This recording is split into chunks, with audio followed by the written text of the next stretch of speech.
Hey guys, this is Beaverman 8675 on Keeping It COVID. This is the Christmas special. I'm here with my guest, Cash Money. Some of you might know him, some of you not. He's the Superman of the Beaverman 8675 show. Shit. First off, we're gonna go. Kyle, you spent some time around the city, down south, not the States, because we hate those people. We do. What's it like being back in the valley? Well, I gotta say, it's pretty nice being with my people, the Beaverman himself, Sam the Mule behind the camera, Riggerman 96, always close to the heart. It's a little weird not being able to see people named like Ashley and Adrian or something like that, but I get it, we're not cool enough. It is weird, I know. It's whatever. Apparently we're below them. Yeah. Second up on the docket. Now, he's a big fan of the Pokemon card reveals here, and a true Pokemon fan.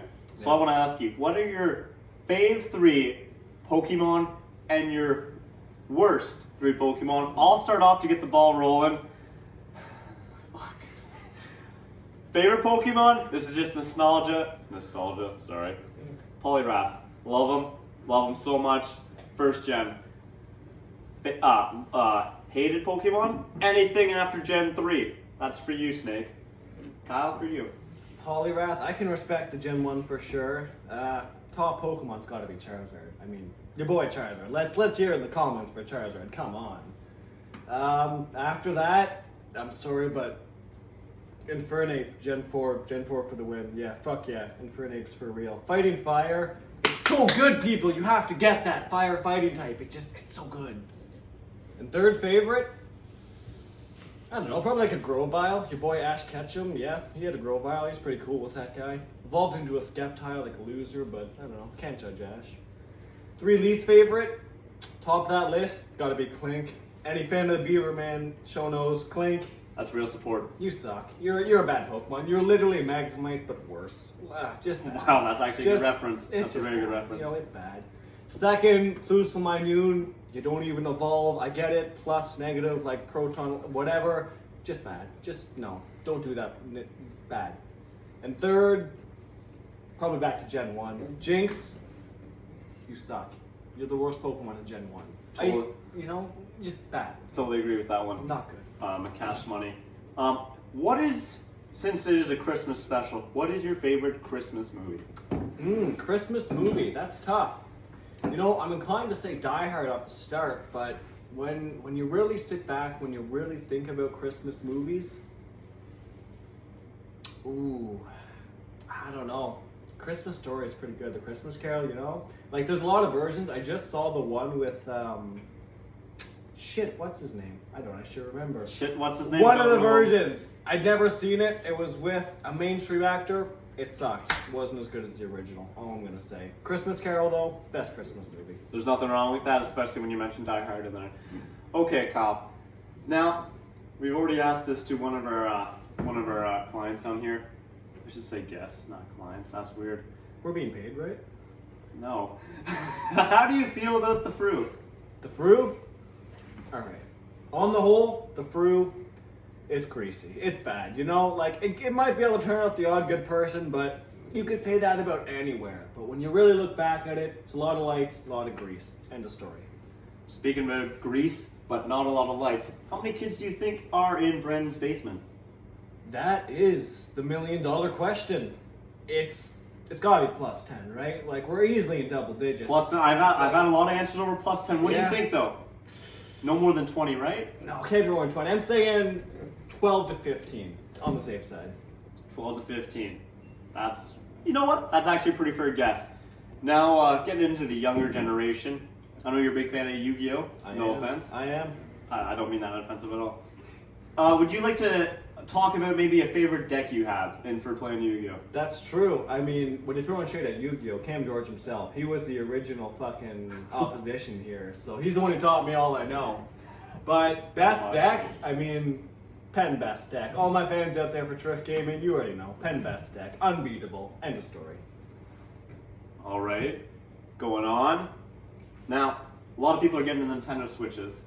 A lot of people are loving the Nintendo Switch. What's a favorite game for you for the Nintendo Switch? Nintendo Switch is good. And I mean, if you're going to play online, you've got to go into Smash Bros. Smash Bros. Amazing. Mii Brawler, best fighter by far. But favorite game? Not Smash Bros.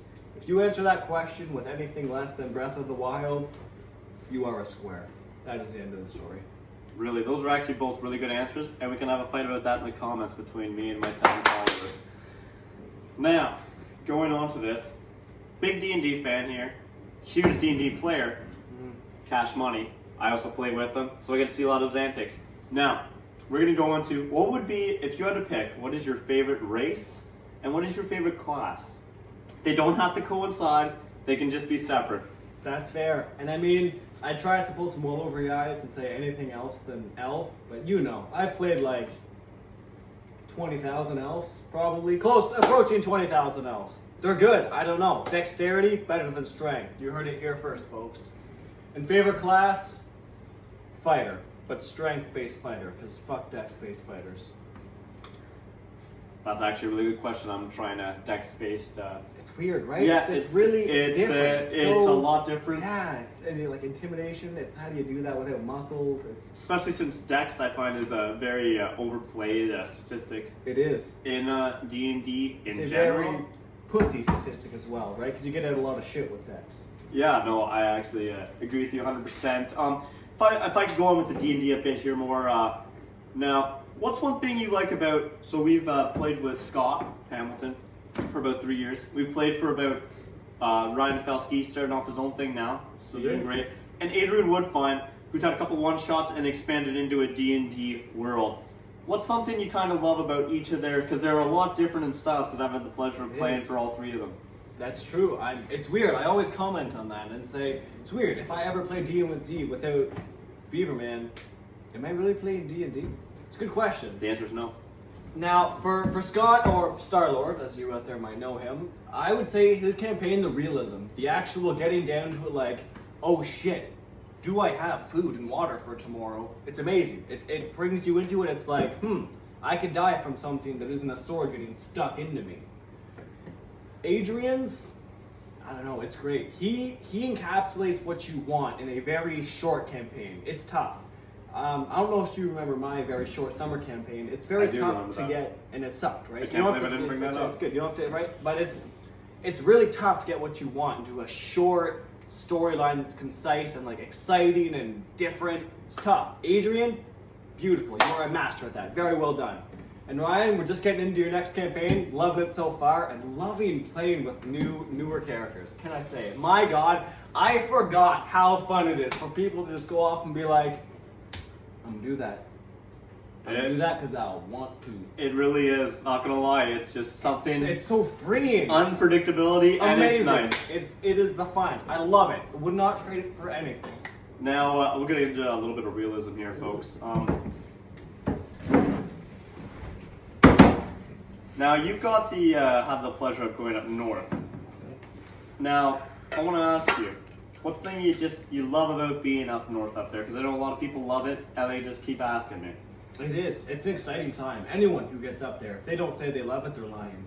I know. But going up there, I don't know. Maybe just like the non-stop of it all. You know, you're going, you get up there on Saturday or whatever, you start drinking on the boat over, and then it's just time after time after time after time after Shrimp on the body. Hey yeah. Who's the nature boy? Ric Flair. It's just, It's that for a week. It's fucking amazing. Crawfish on the body. Yeah. I gotta say that's probably one of the best answers I've ever heard on the Beaverman 8675, keeping it COVID show, to be honest. We'll close it up here because we've had such a great interview so far. I don't want to keep you too long. I know you're a busy man. Hi, I want to ask you, what do you want to say to the friend group? The friend group? Well, that's kind of tough. I mean, I know it's been a long year for everyone. It's been a bit different for a lot of people. And Ashley, Adrian going overseas, awesome. But I just want to say, everyone, stay safe. We're all young. We'll all be healthy. But you know what? Not everyone will be. Remember that. You know, something that's unplanned could stick with you for 18 years. Last one. Where do you see your life going with you?